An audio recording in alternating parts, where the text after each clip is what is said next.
इंद्र की कलम से इस साहित्यिक मंच पर मैं शेफाली शर्मा आप सभी साहित्य रसिकों का सादर स्वागत करती हूँ।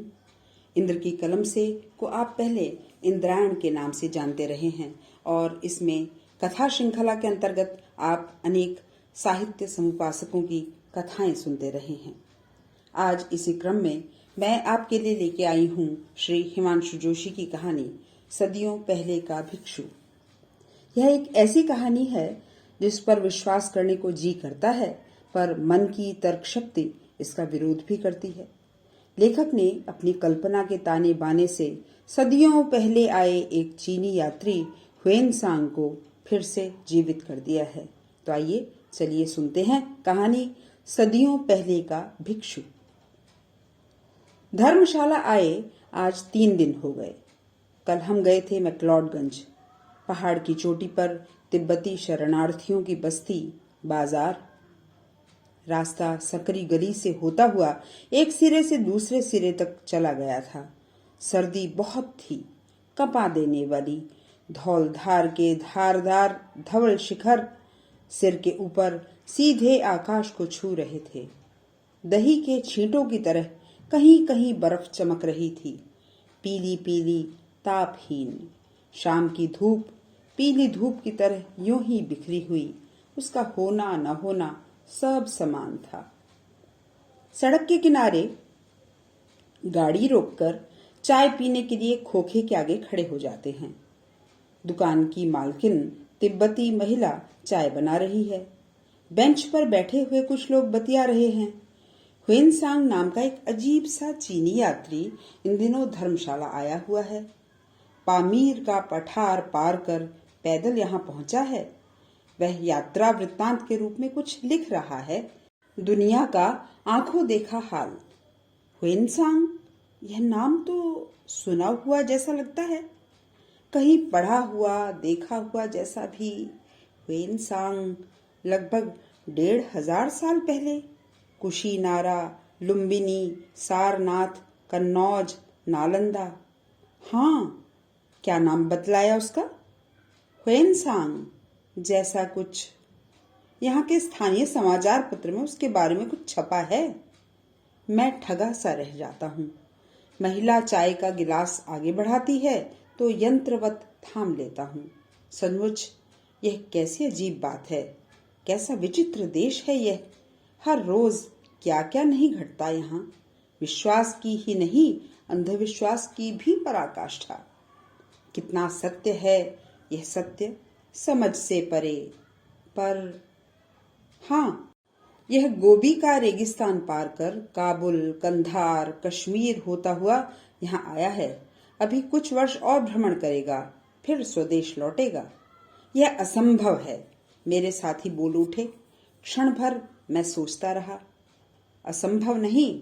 जब कोलंबस के देश के लोग कोलंबस जैसी नाव से उन दुर्गम स्थलों की यात्रा सैकड़ों वर्ष बाद उसी तरह कर सकते हैं, तो कोई श्रद्धालु बौद्ध भिक्षु हुएनसांग की यात्रा का अनुकरण क्यों नहीं कर सकता?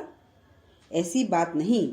वे लगभग चीखते हुए कहते हैं, यह बौद्ध यात्री तो अपने को वही हुएनसांग बतलाता है जो सैकड़ों वर्ष पूर्व भारत की यात्रा पर आया था।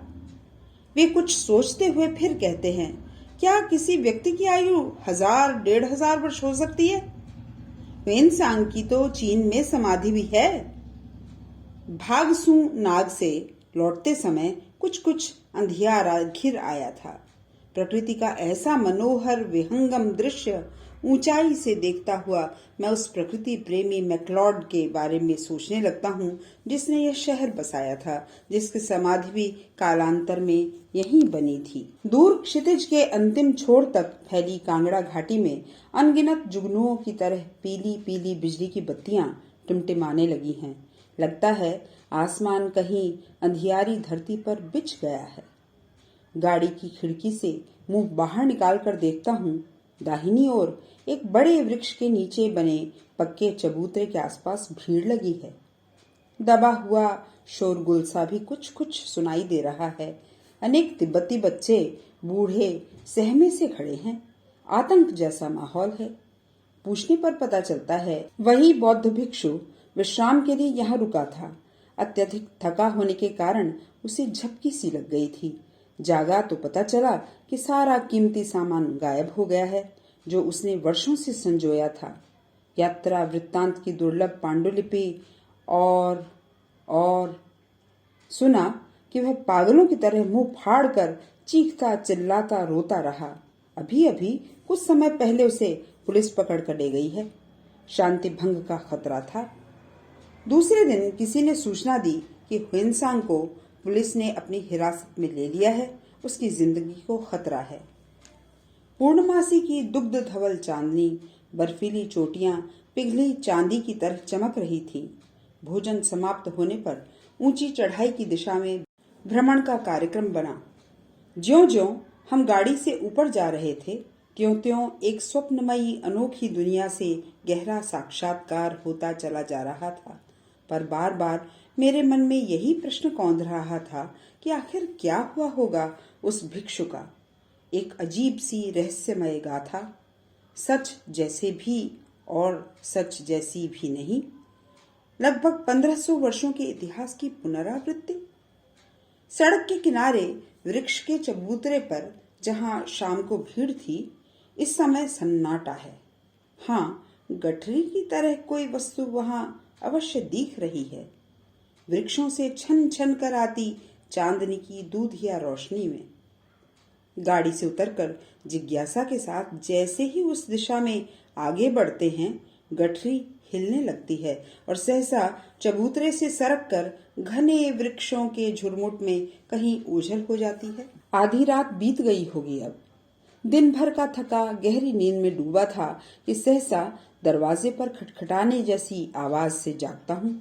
हड़बड़ाकर किवाड़ खोलता हूँ तो एक अजनबी वृद्ध आकृति ठंड से ठिठुरती हुई सामने खड़ी दिखती है। झुर्रीदार चेहरा, भौं के बाल तक सफेद, शरीर पर सूखी चमड़ी झूल रही है, कमर झुकी, आंखें बुझी बुझी, सर्दी के कारण नाक से पानी बह रहा है। मैं कुछ पूछता हूँ, उत्तर कुछ समझ नहीं आता। वह सहसा अपने शरीर पर टंगा लबादा हटाता है। उसके झुर्रीदार पीले शरीर पर गोदने के जैसे नीले रंग से कुछ लिखा हुआ सा लगता है, समाचार पत्र की जैसी इबारत। न वह भीतर आता है और न वह कुछ बोलता है, मात्र प्रस्तर प्रतिमा सा खड़ा रहता है। शरीर का कुछ और हिस्सा, गहरे घाव, नीचे निशान। इस कड़ाके की सर्दी में वह लगभग वस्त्रहीन सा है। उसके सारे शरीर में ठंड से कांटे से उभर आए हैं। कुछ क्षण पश्चात वह जाने के लिए मुड़ता है और सीढ़ियों के समीप नीचे उतरने के लिए पहुंचता है तो मुझे जैसे सहसा कुछ याद आता है। मैं दौड़कर भीतर जाता हूं और अपना कंबल उसे ओढ़ा देता हूं और झट से बिस्तर में घुस जाता हूं। तभी फिर दरवाजा भड़भड़ाने जैसी आवाज आती है। झुंझलाकर दरवाजा खोलता हूं। इस बार घबराए हुए से पुलिस के 2-3 सिपाही खड़े हैं, ऊनी लबादों से ढके। कहिए, यहाँ अभी कोई विदेशी नागरिक तो नहीं आया? वह हवालात से फरार हो गया है। मैं कुछ उत्तर दूं उससे पहले वे बोल पड़ते हैं। बड़ा अजीब शख्स है वह। अपने को ह्वेनसांग बताता है।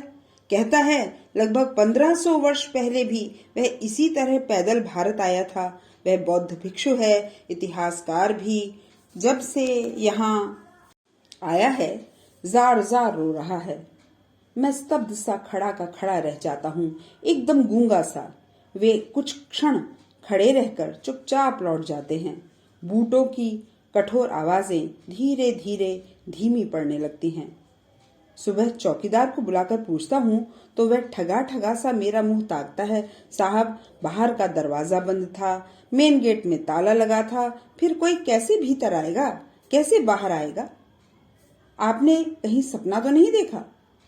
उसे कैसे समझाऊं कि अगर यह मात्र सपना था तो कमरे में रखा मेरा कंबल कहाँ गया, जिसे यहाँ आते समय दिल्ली से खरीदा था? मैंने स्वयं अपने हाथों से उस भिक्षु को ओढ़ाया था। कहते हैं अपने शरीर पर गोद गोद कर इतिहास अंकित करने वाला वह बूढ़ा बौद्ध भिक्षु अभी भी रात के अंधियारे में इधर उधर भटकता दिखता है। अंधकार में किसी के सिसकने का स्वर अभी भी सुनाई पड़ता है।